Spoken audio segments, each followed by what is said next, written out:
Selamat datang di channel Investor Covid. Di video kali ini saya akan membahas salah satu saham yang beberapa pekan yang lalu ramai diperbincangkan dan sudah naik lebih dari 20% dalam satu bulan terakhir. Saham ini ramai diperbincangkan karena salah satu investor saham besar di Indonesia, yaitu Bapak Lo Keng Hong, yang membeli saham tersebut sampai memiliki kepemilikan sebesar lebih dari 779 juta lembar atau setara 5,03%. Ada yang tahu saham apa yang saya maksud? Ya betul, saham tersebut adalah SIMP atau PT Salim Infomas Pratama Tbk. Yuk kita bahas sahamnya. Disclaimer dulu, video ini bukan untuk ajakan jual maupun beli suatu saham, dan data yang ditampilkan berdasarkan data terbaru pada 13 Juli 2025. Oke, yang pertama mari kita kenalan dulu dengan PT Salim Infomas Pratama Tbk atau SIMP ini. SIMP merupakan salah satu perusahaan agribisnis yang terdiversifikasi serta terintegrasi secara vertikal di Indonesia. SIMP berfokus pada rantai pasokan minyak goreng, margarin, dan mentega, mulai dari penelitian dan pengembangan hingga pengolahan kelapa sawit. Selain kelapa sawit, SIMP juga membudidayakan komoditas lain seperti tebu, teh, dan karet. SIMP mengelola kegiatan usaha tersebut melalui dua divisi bisnisnya, yakni divisi perkebunan dan divisi minyak dan lemak nabati. Beberapa brand atau merek yang terkenal dari SIMP adalah Bimoli, Palmia, Amanda, dan Simas. SIMP didirikan pada 1992, yang berarti lebih dari 33 tahun yang lalu.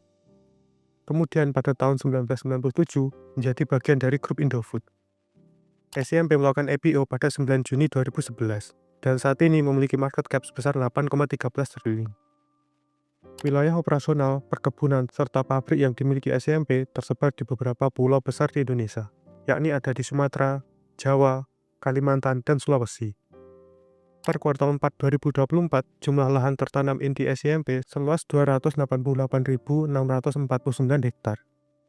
Meliputi 241.208 hektar kelapa sawit, 16.231 hektar karet, 13.583 hektar tebu, dan 17.627 hektar tanaman lainnya, serta 88.264 hektar kemitraan plasma kelapa sawit.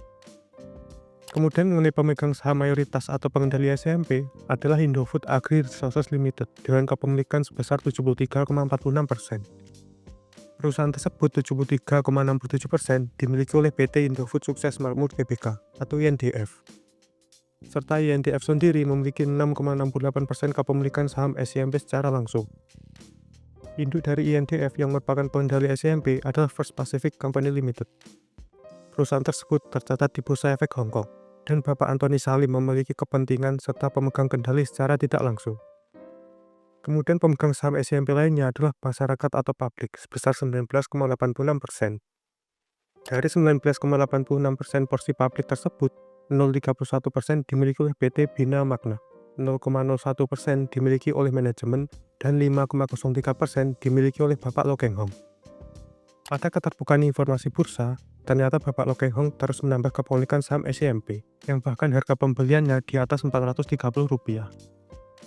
Jika kita lihat harga saham SIMP saat ini, tentu Bapak Lo Keng Hong sudah mendapat floating profit yang besar. Tapi saya tidak tahu berapa harga beli rata-rata beliau, jadi saya tidak bisa menyimpulkan sudah berapa persen floating profitnya. Bila kalian ada yang tahu harga beli rata-rata Bapak Lo Keng Hong, silahkan ketik di kolom komentar. Oh iya, masih tentang kepemilikan saham. Pada awal tahun 2024, SIMP memiliki saham treasury sebesar 315 juta lembar. Kemudian pada akhir tahun 2024, SIMP menghapus saham treasury tersebut, yang membuat jumlah saham SIMP berkurang dari yang semula 15.816.310.000 lembar menjadi 15.501.310.000 lembar. Tentu hal tersebut merupakan berita yang bagus bagi pemegang saham, karena persentase kepemilikan sahamnya meningkat. Walaupun memang peningkatannya sedikit. Bagaimana menurut pendapat kalian? Selanjutnya mari kita lihat laporan keuangan kuartal 1 2025 SIMP. Total aset SIMP saat ini sebesar 38,4 triliun. Naik 1,17 triliun atau 3,14% dibandingkan kuartal 4 2024 yang sebesar 37,2 triliun. Jika kita lihat dalam 5 tahun terakhir, aset SIMP stagnan di sekitar 35-37 triliun. Dan di kuartal 1 2025 saat inilah aset SMP menjadi yang tertinggi sebesar 38,4 triliun. Mayoritas dari aset SMP adalah aset tetap sebesar 17,4 triliun atau 45,40% dari total aset. Aset tetap tersebut turun 190 miliar atau 1,08%. Kemudian pos terbesar kedua sekaligus yang mempengaruhi kenaikan mayoritas aset SMP adalah kas dan setara kas sebesar 6,85 triliun atau 17,85% dari total aset, baik itu dari pihak berrelasi maupun pihak ketiga. Kas dan setara kas tersebut naik 1,1 triliun atau 19,19%. Kemudian mari kita lihat arus kas SMP untuk mengetahui detail dari kenaikan kas dan setara kas tersebut. Kas bersih aktivitas operasi SMP sebesar 726 miliar. Kas aktivitas operasi tersebut naik 331 miliar atau 85,85% dibandingkan periode yang sama tahun sebelumnya. Meningkatnya kas bersih aktivitas operasi SMP tersebut mayoritas dikarenakan meningkatnya pos pendapatan dari pelanggan. Kemudian kas bersih aktivitas investasi SMP minus 263 miliar untuk penambahan aset tetap, aset biologis, dan aset tidak lancar lainnya. Sedangkan kas bersih aktivitas pendanaan SMP positif 597 miliar. Walaupun SMP membayar sebagian utang banknya sebesar 3,61 triliun, akan tetapi SMP juga menerima utang bank lagi sebesar 4,22 triliun. Sehingga membuat kas bersih aktivitas pendanaan SMP positif. Jadi, kenaikan kas dan setara kas SMP mayoritas berasal dari kas aktivitas operasi, dari pendapatan dari pelanggan, serta positifnya kas aktivitas pendanaan dari penerimaan utang bank. Kemudian mengenai liabilitas dan ekuitas SMP. Total liabilitas SMP saat ini besar 13,8 triliun, naik 593 miliar atau 4,48% dibandingkan kuartal 4 2024. Kenaikan liabilitas SMP mayoritas dari pos utang bank jangka panjang, yang naik 889 miliar atau 46,15%. Dulunya 1,92 triliun, sekarang menjadi 2,81 triliun. Ya, seperti pada bagian cash flow sebelumnya, positifnya kas aktivitas pendanaan SMP berasal dari penerimaan utang bank. Jika kita total seluruh utang bank SMP, baik itu jangka pendek maupun jangka panjang, maka akan berjumlah sebesar 8,38 triliun atau 60,49% dari total liabilitas. Dan jika kita lihat pada catatan kaki nomor 28 mengenai beban keuangan, beban bunga dari utang SMP tersebut mencapai 140 miliar. Sedangkan labanya saja cuma 447 miliar pada kuartal 1 2025 saat ini. Pada grafik liabilitas SMP dalam 5 tahun terakhir, sebenarnya jumlah liabilitas SMP mengalami penurunan dari 16,9 triliun, sekarang 13,8 triliun. Dan jika kita lihat porsi utang banknya di tahun buku 2020, totalnya sebesar 10,5 triliun atau 62,31% dari total liabilitas, baik itu jangka pendek maupun jangka panjang. Tentu porsi tersebut sudah turun jika dibandingkan sekarang, baik itu dari segi jumlah nominal utangnya maupun persentase utang terhadap total liabilitas SMP.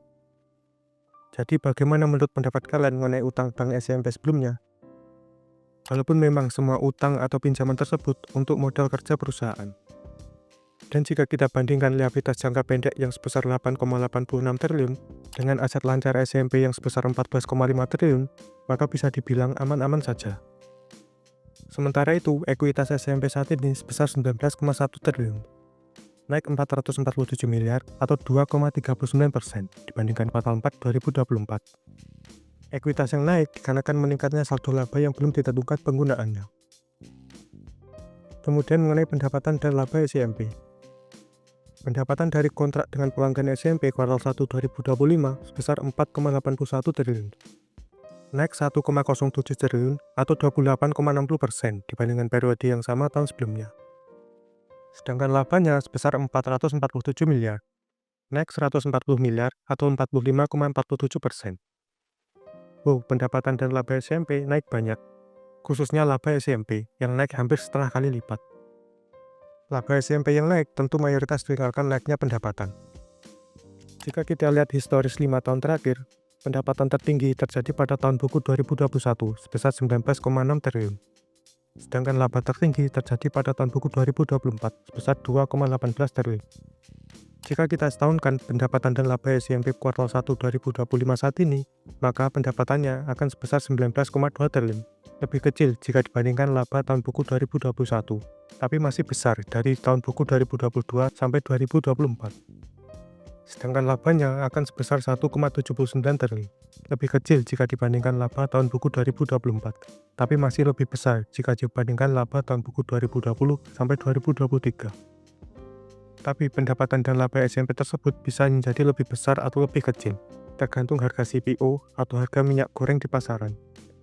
Jika harga di pasar meningkat, tentu pendapatan dan laba SMP akan meningkat juga, begitupun sebaliknya. Kemudian yuk kita lihat detail pendapatan SMP dari mana saja. Pendapatan SMP dibagi menjadi 4 bagian, berdasarkan jenis produknya. Yang pertama, pendapatan dari minyak kelapa sawit sebesar 188 miliar atau 3,92% dari total pendapatan. Pendapatan tersebut naik 138 miliar atau 278% dibandingkan periode yang sama tahun sebelumnya. Yang kedua, pendapatan dari inti sawit dan produk terkait sebesar 450 miliar atau 9,36% dari total pendapatan. Pendapatan tersebut naik 241 miliar atau 115%. Yang ketiga, pendapatan dari minyak goreng dan lemak nabati sebesar 3,81 triliun atau 79,25% dari total pendapatan. Pendapatan tersebut naik 579 miliar atau 17,90%. Dan yang keempat, pendapatan dari lain-lain sebesar 359 miliar atau 7,47% dari total pendapatan. Pendapatan tersebut naik 111 miliar atau 44,90%. Dari keempat jenis pendapatan SMP, pendapatan dari minyak goreng dan lemak nabati lah yang menjadi mayoritas atau pendapatan utama sebesar 79,25% dari total pendapatan. Begitupun kenaikan terbesarnya juga dari pendapatan tersebut. Kemudian berdasarkan segmen geografisnya, mayoritas pendapatan SMP sebesar 4,47 triliun atau 92,80% berasal dari dalam negeri atau domestik. Sisanya 346 miliar atau 7,20% berasal dari ekspor. Dan berdasarkan jenis pelanggannya, mayoritas pendapatan SMP sebesar 2,59 triliun atau 53,89% berasal dari pihak ketiga. Dan sisanya 2,22 triliun atau 46,11% berasal dari pihak berrelasi. Dan dari porsi 46,11% tersebut, setengahnya sebesar 1,11 triliun atau 23,19% berasal dari PT Indofood CBP Sukses Makmur Tbk atau ICBP. Kemudian mari kita bahas historis dividen SMP. Berdasarkan data di Stockbit, SMP rutin bahkan dividen 1 kali tiap tahunnya, sejak setelah IPO. SMP tidak memberikan dividen cuma di tahun buku 2018 dan 2019. Dikarenakan pada saat itu, SMP mengalami minus laba bersih. Untuk laba tahun buku 2024, SMP sudah mengumumkan pembagian dividen seperti yang dapat dilihat di layar, yang akan dibayarkan pada 22 Juli nanti. Dan jika kita hitung dividen per share SMP tersebut, dengan harga saham SMP saat ini di Rp525, maka dividen yieldnya sebesar 3,81%. Kemudian mengenai pergerakan harga saham SMP. Jika kita lihat dalam 15 tahun yang lalu, sejak SMP IPO pada 9 Juni 2011, harga saham SMP bisa dibilang turun. Dari harga IPO di Rp110 dan sekarang harganya di Rp525. Jadi sudah turun Rp575 atau 52,27%. Harga saham SMP mencapai titik tertingginya di Rp1.480 pada Juli 2012. Jika kita bandingkan dengan harga saham saat IPO, maka harga saham SMP sudah naik sebesar Rp380 atau 34,55%. Harga saham SMP juga sempat turun mencapai titik terendahnya, di bawah harga Rp180 pada Maret 2020 saat COVID. Jika kita bandingkan dengan harga saham saat IPO, maka harga saham SMP sudah turun lebih dari Rp920 atau lebih dari 83%. Kita akan soroti harga saham SMP sebelum keterbukaan informasi yang mengumumkan Bapak Lo Keng Hong memiliki saham SMP, yaitu sebelum tanggal 30 Juni 2025. Saat itu, harga saham SMP di sekitar Rp450-an dan sekarang di Rp525. Jadi bisa dibilang sudah naik Rp75 atau 16,67%. Bahkan harga saham SMP sempat naik ke Rp550 alias naik Rp100 atau 22,22%. Harga Rp450 adalah harga saat Bapak Lokeng Hong mengumumkan kepemilikannya terhadap SMP yang mencapai 5% kepemilikan. Jadi saya yakin beliau sudah membeli atau memiliki saham SMP di harga bawah. Bagaimana menurut pendapat kalian? Bapak Lokeng Hong terkenal dengan pilihan saham yang memiliki valuasi rendah atau murah. Bagaimana dengan valuasi BVV dan PER SMP saat ini? Saat ini di harga Rp525 per lembar, PER SMP sebesar 4,81 kali, sedangkan BVV-nya sebesar 0,42 kali. PER SMP memang di bawah rata-rata PER 3 tahunannya, sedangkan BVV-nya di atas rata-rata BVV 3 tahunannya. Tapi dengan nominal PER dan BVV tersebut, wajar apabila dibeli Bapak Lokeng Hong, karena beliau memang selalu memilih saham-saham dengan valuasi yang rendah. Mungkin selain dari segi valuasi, ada hal lain yang membuat beliau masuk saham ini. Bagaimana menurut pendapat kalian? Yuk saling berdiskusi di kolom komentar. Oke, mungkin sekian video ini. Semoga menambah insight atau wawasan baru mengenai saham SMP atau PT Salim Infomas Pratama Tbk. Mungkin video ini bisa menjadi gambaran dasar mengenai saham SMP. Silahkan analisa lebih dalam dan tulis pendapat kalian di kolom komentar. Oke, sampai jumpa lagi di video selanjutnya.